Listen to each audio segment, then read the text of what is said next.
i hvala lijepo znači, na ovakvoj zainteresiranosti. Zaista hvala i medijima koji zaista su sve ovo vrijeme izvještavali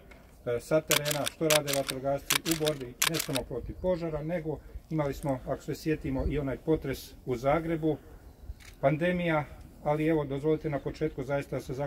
zahvalim Vladi Republike Hrvatske. Znači, Vlada je donijela program aktivnosti vrlo rano, već 3. siječnja. Sve aktivnosti koje se vode prema programu aktivnosti počele su puno ranije i zaista svi subjekti ministarstva koji provode, a posebno moji kolega županijski vatrogasni zapovjednici, zajednice, znači ono sve što su proveli i zapravo u svemu tome imali smo veliki broj požara,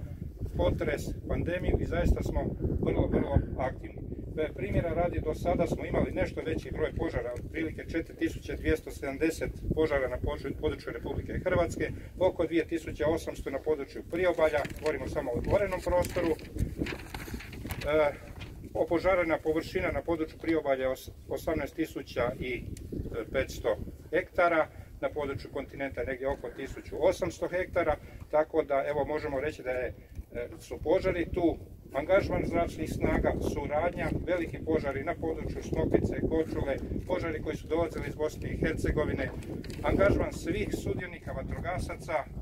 pilota kanadera, tehničara i zaista hvala svima na jednoj suradnji, potpori koju smo imali u sustavu vatrogastva, a u svemu tome i sam sustav vatrogastva znate da je u preustroju, da je od 1.1. stupio novi zakon o vatrogastvu, da je Hrvatska vatrogasna zajednica postala tijelo državne uprave i nadležno za vatrogastvo u Republici Hrvatskoj. Nažalost, dogodio se potres u gradu Zagrebu, reakcija vatrogasaca je bila od prve minute i mogu vam reći da je javna postrojba grada Zagreba i 57 dobrovoljnih vatrogasnih društava sa područja grada Zagreba u tome dijelu, znači pomoći u odnosu na potres odradila preko 3700 intervencija, a u tome još 450 požara koji su odrađeni na području grada Zagreba. Što se tiče pandemije, pomoći i radu naših ljudi u stožerima, kako županijskih, tako i jedinicama lokalnih samouprava, na dnevnoj bazi je u ophodnjama, u prijevozima, u pomoći svim stožerima preko 1200 vatrogasaca na dnevnoj bazi angažirano i zaista na velika hvala ljudima koji daju znači, nesebičan doprinos u pomoći i smirivanju pandemije, ali ujedno i gašenju požara, sanaciji u potresu i zaista na velikom poslu, ali toga ne bi bilo da nije jedne zajedništva koje se ostvaruje na terenu i u gašenju požara i u potresu i svim onim situacijama koje su vrlo izazovne tijekom već samoga početka godine.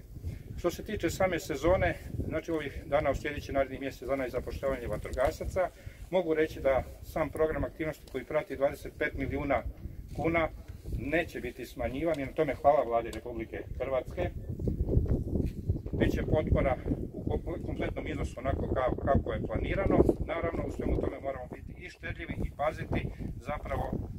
jer očekuje nas prema onim prognozama jedna sušnija sezona, nešto toplija, ali evo, zato smo tu i zato ćemo se i organizirati i putem sezonskih vatrogasaca i dislokacije svega onoga što možemo učiniti da do požara i ne dođe, ali ako dođe da ga što prije pogasimo, naravno opet zajedničkim snagama. I ono što još bih zamolio zaista evo ovdje ovim putem, da i svi građani doprinesu tome, znači posebno onome dijelu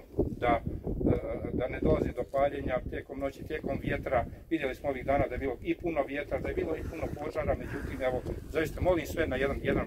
veliki oprez. I hvala vama još jedan put medijima što zaista evo pratite i vatrogastvo i cjelokupni sustav,